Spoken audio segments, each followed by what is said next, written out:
Your parents probably did not stress that much about retirement income. And it's not because they were better with money, but it's because the system was built differently when they were working. They probably had a pension that paid them every month for the rest of their lives. They had Social Security that they could count on consistently. And they had whatever personal savings they built on top of that. That is 3 legs. It's stable, it's consistent, it's the perfect chair. But if you're Gen X or a millennial, you probably only have one of those 3 legs, maybe 1.5 if you're lucky. And yet you are expected to build the same kind of retirement security your parents had with completely different tools on your own. That is not a personal failure. That is a structural shift that happened over 30 years. And nobody fully explained to your generation why or how to maneuver. So today we're going to talk about what actually happened, what it means for your retirement income, and how you build your own version of that 3-legged stool with the tools that you actually have. I'm Chelsea Ransom-Cooper. I'm a certified financial planner and the Chief Financial Planning Officer at Zenith Wealth Partners, where we focus on supporting women and people of color to help them make smart and impactful financial decisions to live a work optional lifestyle. And in this video, I'm going to walk you through what the 3-legged stool was, why it no longer works the way it used to, what the honest truth is about Social Security, and how to build a retirement income plan that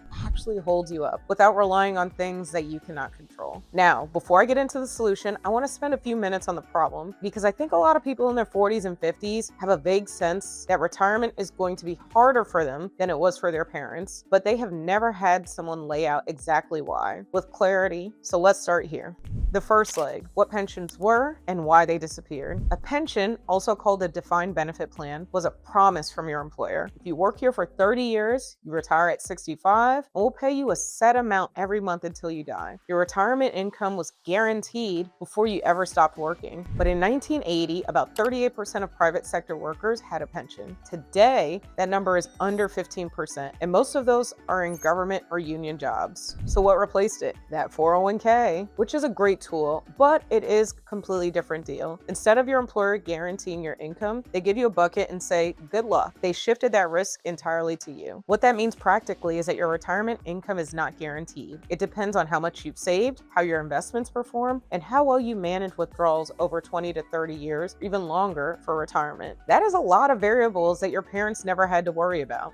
Let's talk about leg 2, and this is the honest truth about Social Security. I'm going to be straight with you here because I think you deserve a real answer and not just a panic headline. Social Security is not going away. That is not what the projections say, and it is not politically realistic. What the projections do say is that without changes to the program, the trust fund that Social Security draws from could be depleted sometime around 2033 to 2035. If that happens and nothing is done, benefits could be reduced to roughly 75 to 80%. So the risk is not zero benefits. The risk is reduced benefits sometime in the next decade if Congress doesn't act. And Congress has fixed Social Security before. In 1983, they made significant changes that extended the program for decades. So there is strong bipartisan pressure to do it again. But here's what I tell my clients to think about. Plan as if you will receive something from Social Security, not nothing, but do not build your entire retirement around a number you cannot fully control. Know what your estimated benefit is, know what a 20% reduction would look like, and make sure your plan can handle both scenarios.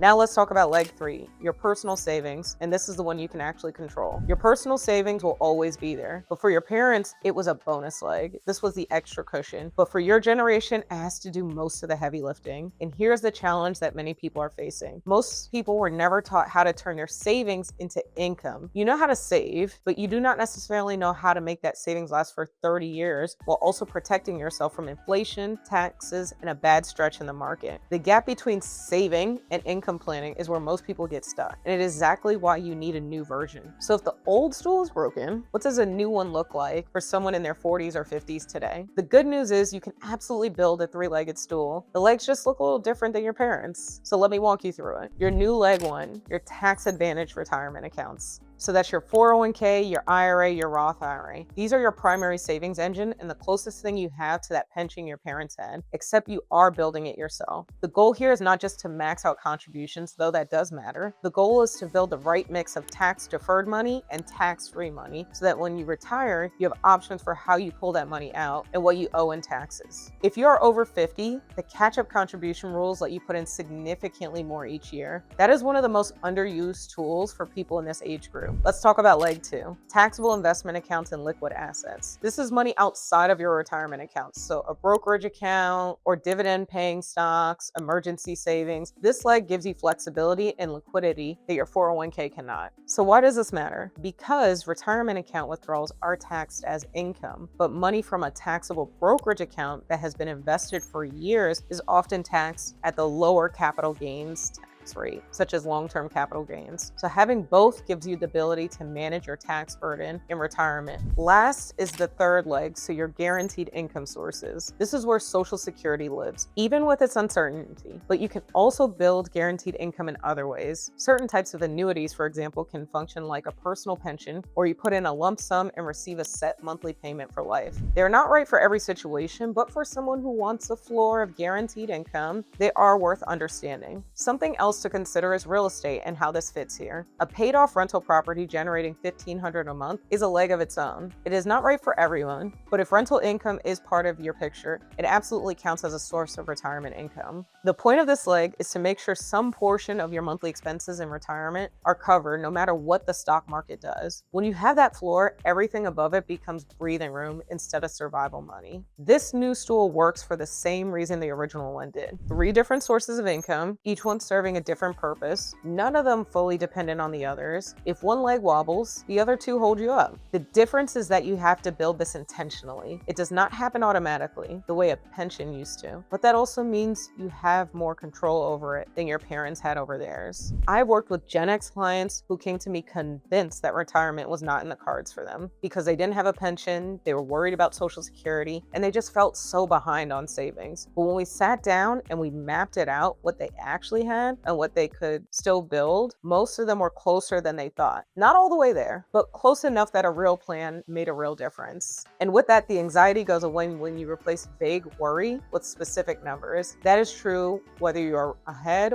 or behind. So here's my takeaway. The 3-legged stool your parents had is mostly gone, but you can build a new one. It just requires being intentional about all 3 legs: your retirement accounts, your taxable and liquid assets, and your guaranteed income sources, including Social Security. The worst thing you can do is ignore the pieces you cannot control and hope for the best. But the best thing you can do is understand what you have, build what you can, and know exactly what your income plan looks like before you ever stop working. If you want to see what your 3 legs actually look like right now and what it would take to make them stronger, click the link in the description to book a free intro call with one of our advisors here at Zenith Wealth Partners. We will look at your specific situation and give you a clear picture of where you stand. And I promise, no generic advice and no scary headlines. We're just going to give you the numbers and your true plan. I'm Chelsea Ransom-Cooper with Zenith Wealth Partners. Thanks for watching, and I'll see you next time. Cheers.